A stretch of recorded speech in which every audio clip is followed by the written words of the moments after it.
Cook and Burbridge. Second catch for Burbridge, who had 9 for 156 yards last week at Rutgers. Their receivers were outstanding in that win against the Scarlet Knights. R.J. Shelton took the handoff, went ahead for a couple. Joe Bolden, the tackle, and we checked in with Adnan Burke. All right, thank you very much, Sean. The Taco Bell studio update. The big story of the day so far is Ole Miss and Memphis. The Rebels go down against the Tigers as Memphis improves to 6-0 for the first time since 1961. They take it by 13. Paxton Lynch was great. Sean? That is 13 straight wins for Memphis. Michigan State arrives having won 10 in a row dating back to last year, the 4th longest winning streak in the country. Delton Williams spins ahead for a hard-earned couple. Desmond Morgan, inside linebacker, made the tackle. I just feel like you're in an old-school football game, and when you can hear pads pop, contact, you know guys are playing. It's very important that both schools, both teams, can turn it up naturally. The rivalry, the most important thing today. Both teams are 2-0 in the Big Ten. And both certainly with realistic aspirations to be in the college football playoff. Who would have thought you'd be saying that about Michigan when the year began? Substitution. 12 players on defense. 5-yard penalty. The yardage results in the first down. Wow. Critical mistake. That's the one thing they've been doing really well, Sean, is communication. DJ Durkin talked about that yesterday. They didn't have a lot of mental errors. That's on coaching. I mean, that's on him. His responsibility to get the right personnel in the ball game at the right time to the right down the distance. He's done a terrific job. He was at Florida under Will Muschamp most recently. Is 37 years old, one of the rising stars in coaching, and certainly if you started to put names together for the Frank Broyles Award as the top assistant coach in college football this year, his name would be very high on the list. Football-rich Northeast Ohio, Boardman, yeah, that's not a good sign. Cody Keeler, who's been battling a right knee injury. He returned last week. Gamely, you could tell he was hurt, but still played most of the game at Rutgers, playing for the first time since week 2, and they had that big win at home against Oregon. Telling him to go down. I don't know what that's about. I mean, that's him. You know, I hope that's legit. I'm never going to question it. The way he's walking off, I think it is legit. We're going to see if he can come back. And if they don't, I mean, chances are they move Donovan Clark out to right tackle.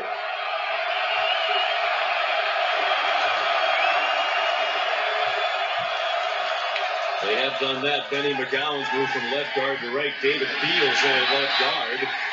The throw short from Cook in the direction of McGarrett Kings. And going back to Keeler and the injury, I'm standing about 20 yards behind him. He started feeling something in his hand or arm. He was pointing to it, and then the coaches were saying, "Well, get down," so that the referees know, so that we don't get in a situation where you have to play this play. So it was a legitimate injury. Yeah, good. And you know, you would expect that from a Mark D'Antonio coach team. He's a tough kid. He's been playing hurt, toughing it out. Going against form, Michigan State has passed on 3 of their 5 first down plays today. Dalton Williams, the running back, the junior, they're going to redshirt him until last week. Cook throws, and it's broken up by Jordan Lewis.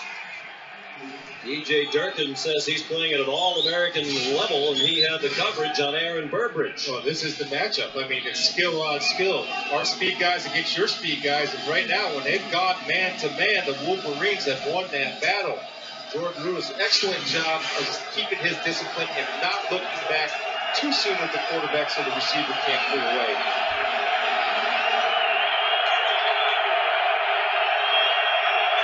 Third down and 10. No score midway through the opening quarter. Just a 4-man rush, and Cook with plenty of time and another good catch for a first down. Aaron Burbridge again. with Jordan Lewis once again in coverage. Well, it starts with the protection, and they've had so many different line combinations. Right now, these guys are handling the pressure of what Michigan is bringing. And Burbridge does a really good job of going up and attacking that football. You'll see that throughout the day, and I'm sure Michigan State fans know. When the ball's in the air, he's not waiting for it to get to him. He goes up and attacks it, and he has a really good feel for timing his jumps. Yeah, the other thing, Todd, he snapped his head around knowing that Connor Cook was going to deliver that ball, and he better have his eyes up. Well, their receiver group has played so well. Particularly impressive last week in that win against Rutgers. Dalton Williams did not get back to the line of scrimmage. Maurice Hurst been a very effective backup at the nose behind Ryan Glasgow. Made the tackle for Michigan. Glasgow and Hurst have combined for 4 sacks. That's a lot from the nose position. 9 tackles for loss. Especially at 3-4, they're getting double teamed a lot. I think Michigan State's going to have to do this. They're going to have to throw the ball on first down a little bit as they come in and see Cody Keeler back in the ball game, which is good news for the Spartans. But I think they need to start throwing on first down to open up a little running game. They spread the field on 2nd and 10. Buck throws, open receiver, R.J. Shelton down to the Michigan 42-yard line.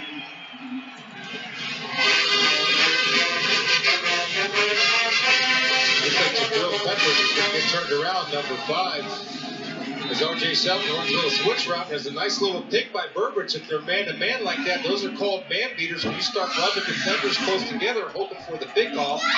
Well executed by the patience of the Michigan State wide receivers. 19-yard gain. Peppers lined up now on R.J. Shelton. Will win the one-on-one battles outside. Under the leg, Denson Williams lowers his shoulder, crosses the 40, and powers down to the 39. Desmond Morgan made the tackle. 5th-year senior from Holland, Michigan, in the western part of the state. He's surrounded by a lot of Michigan State fans back home, and he's tired of hearing about the Spartans' success in this rivalry in recent years.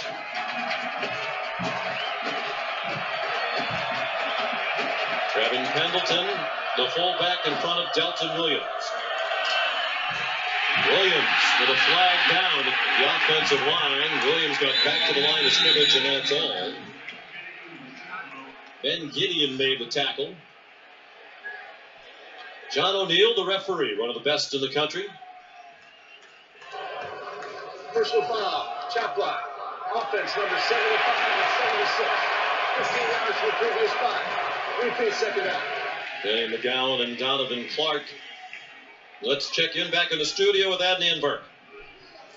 All right, Sean, thank you very much. Championship Drive update brought to you by Dr. Pepper, Oklahoma and K-State, Baker Mayfield and Sterling Shepard. The Sooners haven't lost back-to-back regular season games, Sean, since Bob Stoops' first year back in 1999. They're up 7-0 right now. Back to you and Chris. Well, it's a surprising loss for the Sooners. We were there last week in Dallas for the Red River rivalry. 2nd and 21. Michigan State back in its own territory now at the 46. Cook take the inside handoff, swung it out to Burbridge, and a good tackle in the open field by Jordan Lewis. And some good old-fashioned woofing ensues. that's a natural in this rivalry. I like to call you number Garrett King shot. He ran around. He was supposed to block on that. He passed up Jordan Lewis because I believe Burbridge had or Shelton had some room to run after that. He just passed up, whipped on the block.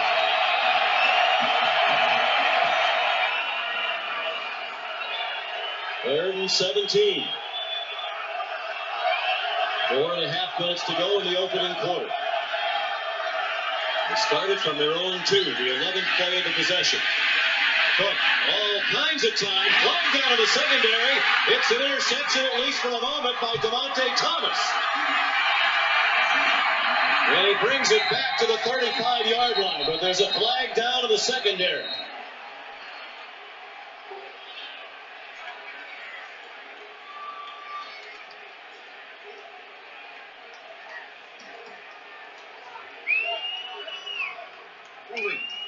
Defense number 86. 10 yards from the previous spot. Automatic first down.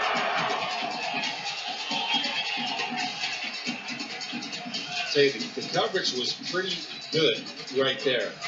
You cannot ask your secondary to play man-to-man for that long of a period of time. So when you bring 4, you have to be able to sustain some type of pressure. There's no pressure. Connor Cook's able to find the throwing lane.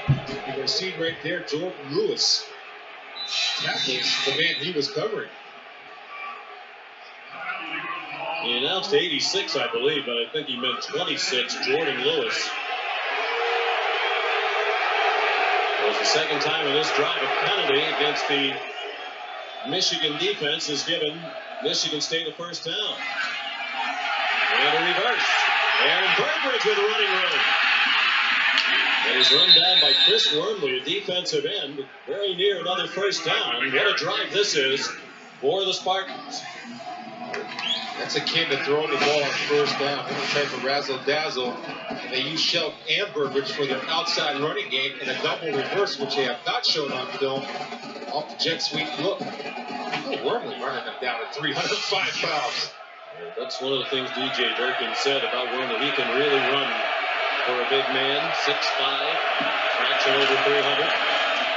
Wildcat, Damian Terry, backup quarterback, sophomore from Erie, Pennsylvania. Got just enough for the Michigan State first down.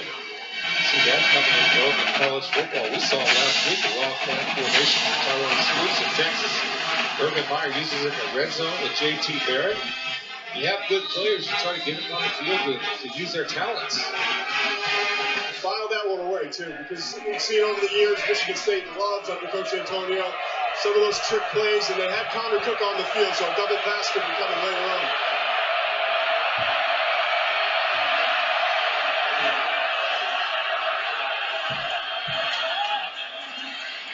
On 1st and 10, L.J. Scott. Tackled by Willie Henry. Not only has Michigan shut out its last 3 opponents, but they haven't allowed BYU, Maryland, or Northwestern into the red zone. There have been only 6 opponent trips into the red zone in the first 6 games of the year against DJ Durkin's defense. 3 by Utah, 1 by Oregon State, and 1 by UNLV.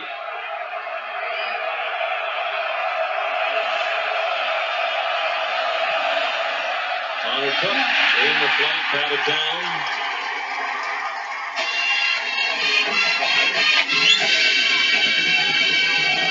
Chris Wormley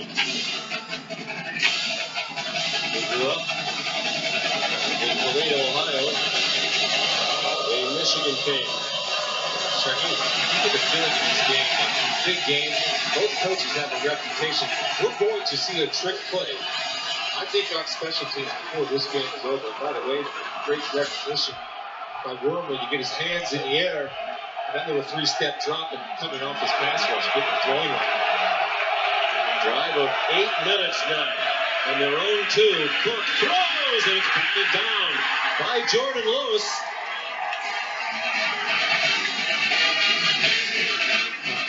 I'll tell you, I've watched a lot of corners this year, and there's not too many like Jordan Lewis. Again, winning the coverage against Burbridge, and that's a matchup all day, Todd, that we'll be watching. Hey, Chris, what's interesting is it seemed like Cook rushed that just a little bit. I know the rush was coming, but he probably should have waited a split-second longer and put a little air under that one and let his receiver Burbridge run over it. Yeah, also, it was a lazy route by Burbridge.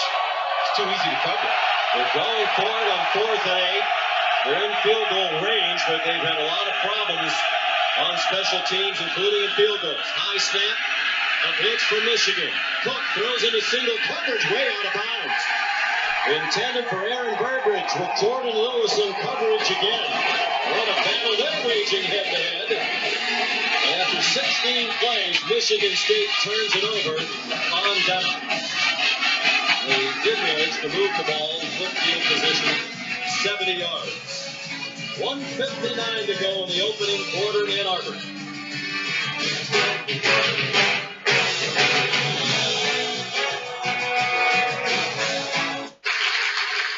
Our new app will revolutionize car service and repair. Is that like Cars.com?